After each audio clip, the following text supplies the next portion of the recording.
Assalamualaikum warahmatullahi wabarakatuh. Penetapan Hari Santri yang diperingati setiap 22 Oktober tak lepas dari sejarah resolusi jihad NU bertahun-tahun lampau.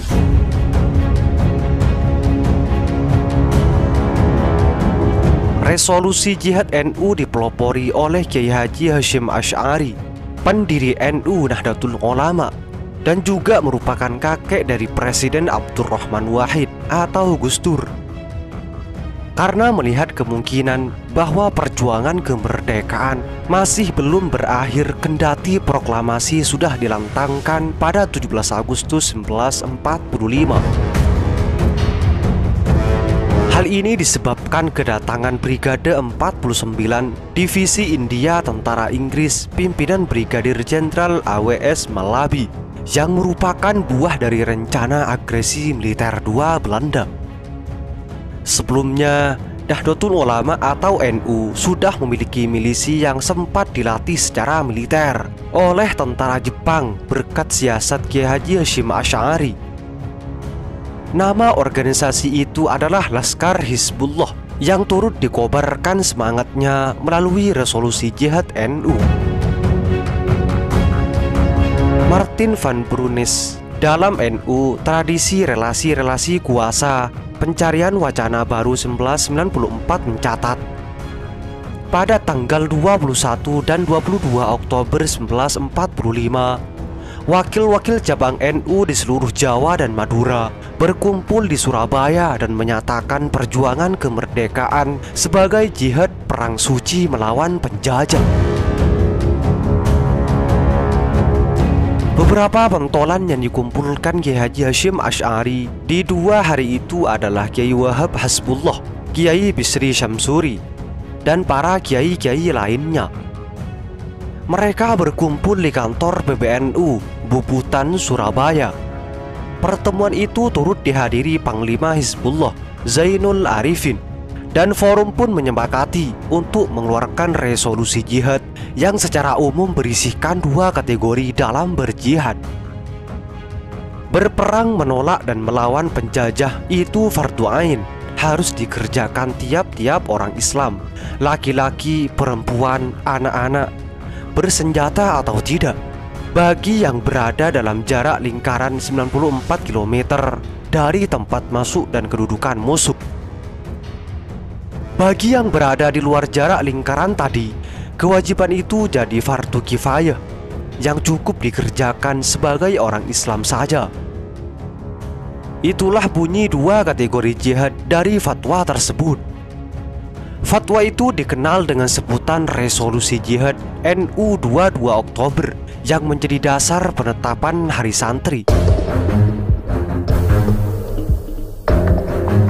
Resolusi jihad NU punya dampak besar di Jawa Timur.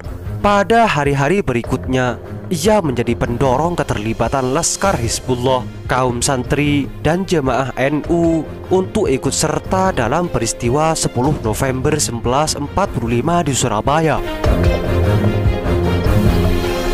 Orang-orang pesantren yang mulanya bertujuan untuk belajar ilmu agama, dalam perkembangannya diajarkan nilai-nilai nasionalisme untuk berkhidmat kepada bangsa dan negara. Karena itulah, pesantren kemudian menjadi wadah untuk melatih kesadaran kolektif untuk membangun cita-cita persatuan umat dan kemerdekaan bangsa Indonesia. Resolusi jihad NU lantas melahirkan spirit perlawanan dan menggerakkan semangat kaum bersarung untuk terjun berpartisipasi angkat senjata melawan penjajah.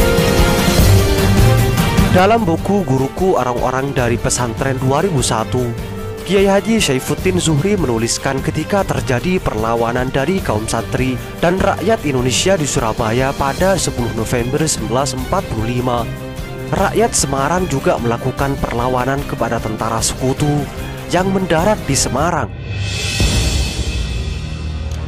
Perlawanan kemudian meluas hingga di daerah Jatingaleh, Gombel, dan Ambarawa antara rakyat Indonesia melawan sekutu. Kabar perjuangan itu lantas sampai di Parakan, yang juga menggerakkan Laskar Hizbullah dan Sabilillah Parakan untuk turun melawan penjajah di seluruh daerah Kedu. Pondok pesantren berubah menjadi markas perjuangan Hizbullah dan Sabilillah. Sebagian besar kelompok santri dan rakyat di daerah itu, baik kalangan tua dan muda, mempertaruhkan nyawa untuk kepentingan bangsa dan negara.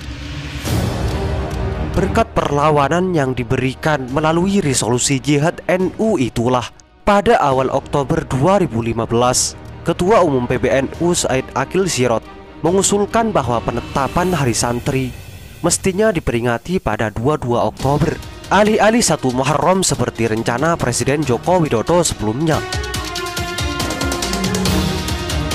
Akhirnya pada 15 Oktober 2015 keluarlah Kepres nomor 22 tahun 2015 yang menetapkan bahwa Hari Santri jatuh pada 22 Oktober. Semoga ini menjadi pelajaran bagi kita semua bahwa membela tanah air adalah sebagian dari iman. Semoga bermanfaat. Assalamualaikum warahmatullahi wabarakatuh.